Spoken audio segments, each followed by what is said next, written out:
सारी न्यूज़ रे सानाम को के सागुन दाराम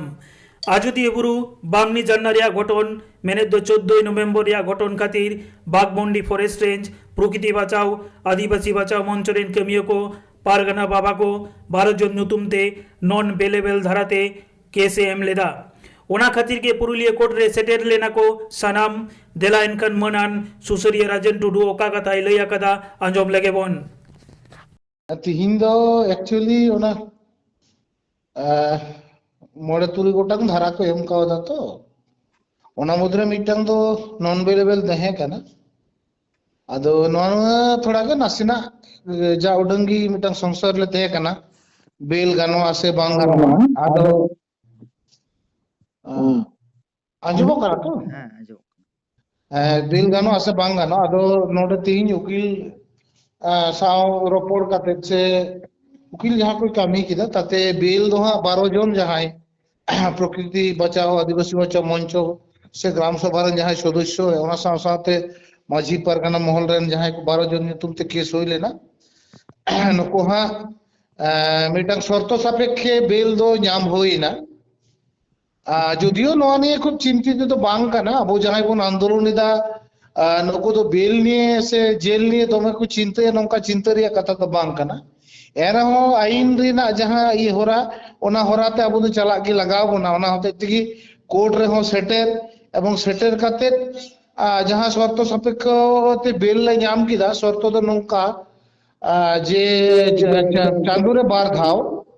15 दिन अंतर अंतर थाना रे चलाव काते नोंडे बोले देखाव काते हिजु होयो थाले नोआ शर्त के ना बेल दो तीन आले नोंडे पुरलिया कोर्ट रे नाम केता बोना अच्छा ना तो बागमुंडी थाना रे सना ही है बागमुंडी थाना रे सना होयो आपातत तो पुरलिया जिला जहां भारत जाकर माझी परगना महल प्रकृति बचाओ आदिवासी बचाओ मंच पाटा कोना दिनो खरच रेनांग ये दो आपातत भाबते जा उडन दबिते कोटना खरच लेना न बरे संगठन पाटा कोना गी चलु हतार होयो कना तबे खूब द्रुत की सानाम हटे ना बुझा आदिवासी गाता कर सानाम हर को ना को विभिन्न गण संगठन को दवा खरच लेना दाय दई पे जति जतो को तेमन परम नंगरा मिटंग आले पाटा कोना अरदास लेना रहले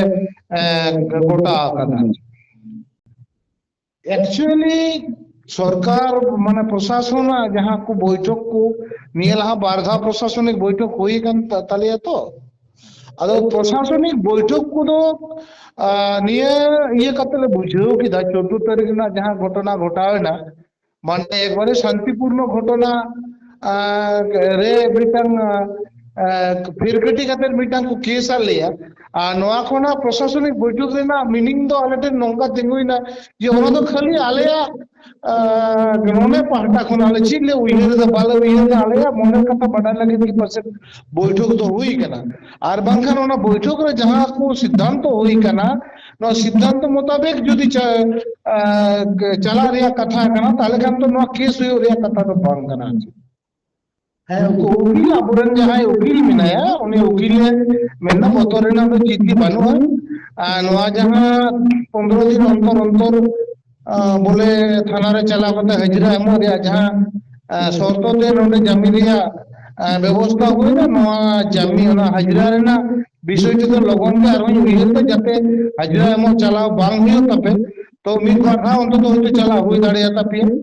एवं नोआ केस उकिल साहेब मेन स्टैंड दाड़े आबो अबो पाटा को निवेदन कथा उकिल साहेब एम कना नेल कते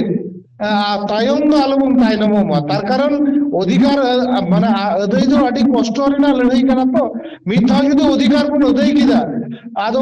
माने सिरमा के सिरमा तो जुग जुग धरे आबरन जाय परवर्ती प्रजन्म मेना को नुको ना अधिकार को भोग दाड़े तबना और अधिकार में दो चाबालेन खान आदो किंतु आबरन परवर्ती प्रजन्म नवा नवाकार लड़ाई होयो तको एवं नवाकार आईन बिना लगा लड़ाई माने और लड़ाई दारो कठिन तमना तो सनाम को मिटा नेहर होयो कना जहां जहां इलाका रे अबो जहां विशेष करते 2006 वनाधिकार आईन बांचा लगा को लड़ाई कना नवा प्रतिष्ठा लगी को लड़ाई कना नवा लड़ाई माने पश्चिम बंग जेटा गोटा भारत वर्ष ना जतो आदिवासी এলাকা করে নোয়া লড়াই এতহব জন এবং 2000 তে বনাধিকার আইন লেখাতে গ্রাম সভা বেনাও কাতে ভিড় এলাকার না সে আবহাওয়া অধিকার রেনার কথা যেমন প্রতিষ্ঠায় আবহাওয়া এলাকার না কথা আবহাওয়া আতরের কথা আবহাওয়া আতরের ডেভেলপমেন্ট আবহাওয়া কি কেমন কোন চিন্তা দাঁড়ে এবং নঙ্কান উইয়ের ভাবনা কাতে দিশম হল কথা নিয়ে নেওয়ার কেন আপনি লাহা আইজুতা বলবে আর যে ভাববে আর মিটাং নিউজ এম খুব দরকার লাগতি মিনা যে ভাবতে পশ্চিমবঙ্গ সরকার মানে এবারে অনৈতিক ভাবতে অবৈধ ভাবতে ফরেস্ট রাইট কমিটি বেনাও করতে বনাধিকার কমিটি বেনাও করতে পাট্টা এমো রেনা আদিবাসী হল को পাট্টা এমো রেনা কমি হরাই সাব কথা তাতে দাঁড়ায় কান দিরে নোয়া অবৈধ মানে ফরেস্ট রাইট কমিটি অবৈধ ভাবতে যেরকম ভাবতে পাট্টা কেমন দাঁড়ায় কান দিরে নিতো যেমন उनको মানে অনৈতিক ভাবতে টিচার নিয়োগ করতে যেমন को लगा एडवोकेट को तायम दाराम আবহাওয়া কিন্তু তো অবৈধ ভাবতে যারা পাট্টা জমি পাট্টা জমি যে কোনো সময় ভারত সরকার হোক পশ্চিমবঙ্গ সরকার হোক আবু রেজ দাঁড়িয়ে না এবং রেজ লিব মানে আইনি কোনো সহায়তা না পাট্টারে আইনি কোনো সহায়তা আবু বাবুর মহনতে খুব সাবধান কিন্তু সরকার কিন্তু প্রত্যেকটি বনাঞ্চল এলাকার আদিবাসী হওয়ার ভাবটা লাগি আদিবাসী হওয়ার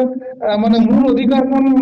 সাহায্য লাগার নঙ্কানা মিটাং চক্রান্ত চলুইদা মানে অবৈধ ভাবতে মিটাং বনাধিকার কমিটি এলাকাকে এলাকায় বেনাও দা সংসদ এলাকায় বেনাও দা নোয়া को যেন প্রত্যেকটি এলাকার আদিবাসী को সাবধানতা বলমা এবং নোয়া को বিরোধ রেখে দাঁড়ায় কান একেবারে 12ই ডিসেম্বর হিলো ভারত জাগাত মাঝি পারগানা মহল পুরুলিয়া জেলা পাহটা খন নোডে ডিএমটি নহনো को আবহাওয়া কিছু প্রশ্ন না জবাব রাগী কাহিনী ছিলেন কথা পুরুলিয়া জেলার ডিএম কোন বাড়াই চুইয়ে নোয়া লাগি বিক্ষোভ সমাবেশ দহ হই কেন অর্থাৎ সানাম এলাকার আদিবাসী হড় को ভারত জাগাত মাঝি পারগানা মহল যাহাই হহ কথা নোয়া বিক্ষোভ সমাবেশ সেলা লাগি তো নেহর হই